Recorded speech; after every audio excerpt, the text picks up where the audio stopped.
I've got to write a book, I've got to be a mum, and it's lockdown and we're homeschooling, and I've got to get video on every day. And, that for me, that's a sign of overload. And that in turn influences your motivation in the moment. So that term overload was interesting because I've never really heard of someone describing it like that. Typically people say things like burnout or whatever else. What is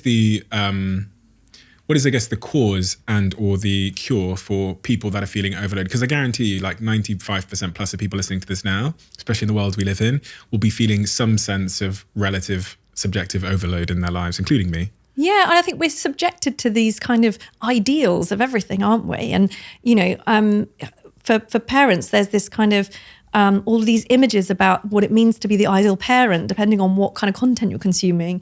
And then there's these ideas of the ideal business person or the ideal author or the ideal social media, whatever.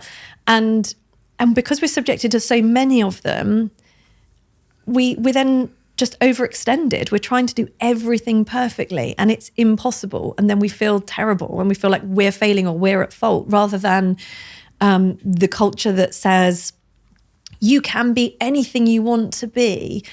Actually, it's okay to decide this is what I want my life to look like, and that's okay.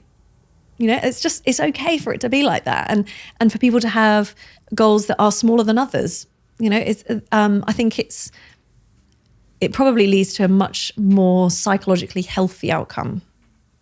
I kind of bring that back to a point that I mentioned earlier, and I'm probably just asking this for my own interest, but you're heading in the direction of maybe having 20, 30, 40 million followers. Yeah, I don't know.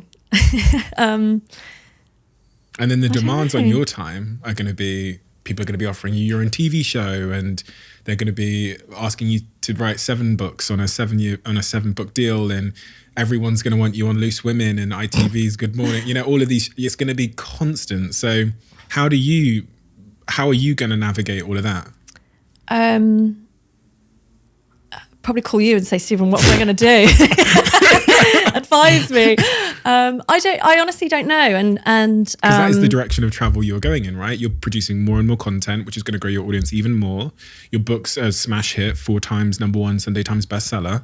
You're going in that direction. Yeah. And I guess, in all honesty, my barometer is always my family, so my children, and I will only ever do as much as I can do while I'm being the mum I want to be, I think. And I won't always get that right. And I haven't. Along the way, there have been times when I thought, no, this is too much. I need to pull back and things like that. So I think, that's my kind of center point, really, because that is, where my core values lie. And that's the most important role I have as far as I'm concerned. And so I guess I will always use that as the baseline.